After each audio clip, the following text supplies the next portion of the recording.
नमस्कार दोस्तों, स्वागत है आप लोगों का मेरे YouTube channel online knowledge world में। आज हम लोग पढ़ेंगे स्पोर्ट्स जीके का पार्ट 8। इसमें हम लोग पढ़ेंगे एथलेटिक्स में जितने भी टर्मिनोलॉजी है वो सबको हम लोग पढ़ेंगे। एथलेटिक्स में जितने भी टर्मिनोलॉजी है, देखिए इतने टर्मिनोलॉजी है, इसको आप अगर याद कर लेंगे तो 100% सारे टर्मिनोलॉजी आपका क्लियर हो जाएगा एथलेटिक्स से रिलेटेड। ठीक है, तो हम लोग शुरू करते हैं। देखिए डेकाथेलॉन, हेप्टाथेलॉन और पेंटाथेलॉन पूछा जाता है कि ये तीनों किस खेल से रिलेटेड है। ठीक है, तो ये एथलेटिक्स से रिलेटेड है। डेकाथेलॉन, डेका मतलब 10 होता है, हेप्टा मतलब 7 होता है और पेंटा मतलब 5 होता है।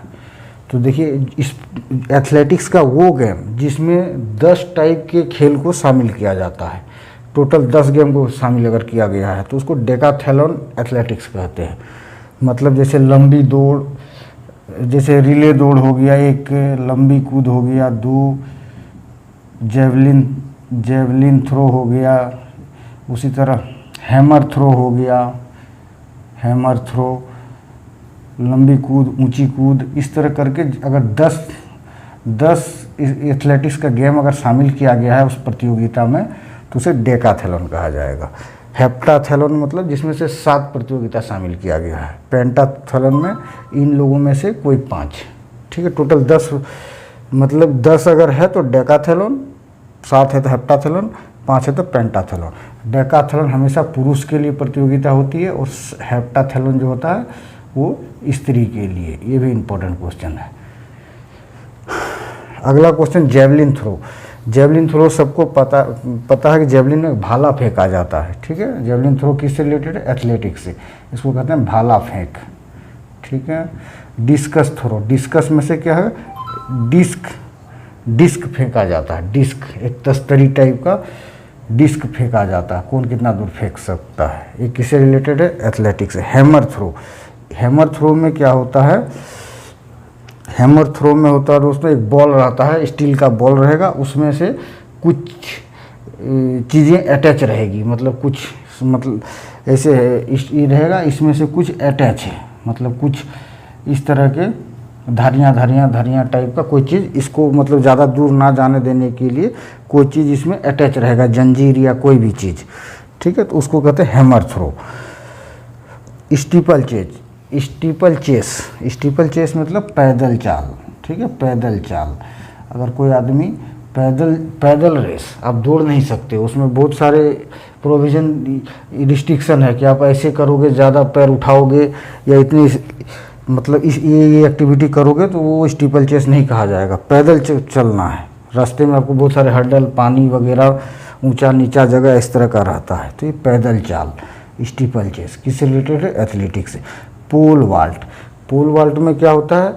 एक लकड़ी, बड़ा सा लकड़ी लेके आता है कोई आदमी और दौड़ के आता है, लकड़ी को डालता है, फिर ऊपर उठता है और कूद जाता है, और कूद के उधर जो गद्दा है उस गद्दे में गिर जाता है, मतलब उसको कहते हैं पोल वाल्ट।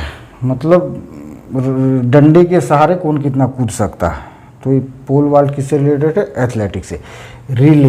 रिले गेम क्या होता है? रिले एक रेस होता है। मान लीजिए 400 मीटर का अगर दौड़ है तो 4 आदमी मिलकर दौड़ना है, तो एक आदमी 1 से 100 किलोमीटर दौड़ेगा, फिर दूसरा को एक बेटन पकड़ा देगा। बेटन एक मुड़ा हुआ पेपर टाइप का या कुछ चीज़ होती है, डंडा टाइप का, तो वो लेके यहाँ से दौड़ेगा, फिर 100 किलोमीटर दूसरे को दे देगा, फिर तीसरे को दे देगा, फिर चौथे को देगा। इस तरह के जो रेस होता है उसको रिले रेस कहते हैं। ठीक है, और जो हाथ में एक खिलाड़ी दूसरे खिलाड़ी को पास करता है, that is called baton. Very important question, batten.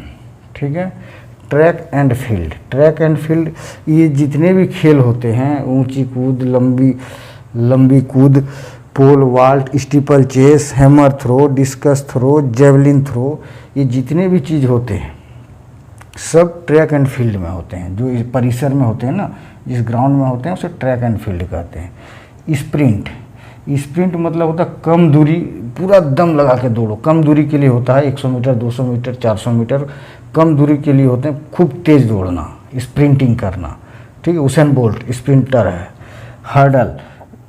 Hurdle race होता है, एक हर्डल रेस होता है जिसमें से जिसमें बहुत सारे हर्डल होते हैं, हर्डल रेस होते हैं, जैसे बीच में पानी रख देगा, गड्ढा रख देगा, या कोई ऊंचा जगह रख देगा, या एक छेद टाइप का रख देगा, उससे घुस के निकलना है। इस तरह का जो हर्डल बीच में उसको रुकावट पैदा करता है, उस तरह के रेस को हर्डल रेस कहते हैं। IAAF क्या है? एथलेटिक्स का दुनिया में सबसे बड़ी संस्था है, ठीक है। ये क्या करता है? कंट्रोल, दुनिया में जितने भी एथलेटिक्स का गेम होता है सबका देखभाल ही करता है। जैसे क्रिकेट का ICC, फुटबॉल का FIFA। IAAF का फुल फॉर्म याद रखना बहुत ज़रूरी है, ठीक है। फुल फॉर्म है इंटरनेशनल नेशनल एथलेटिक्स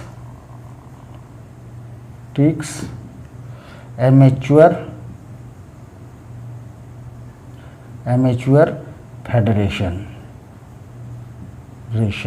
इसका हेडक्वार्टर है मोनाको बोल के यूरोप में देश है। मोनाको बिस्किट से भी याद कर सकते हैं। मोनाको एक बहुत ही खूबसूरत देश और बहुत ही छोटा देश है, उसकी राजधानी भी मोनाको है। तो ये मोनाको में इसका हेडक्वार्टर है। तो ये सब चीज़ आपको याद रखना पड़ेगा दोस्तों।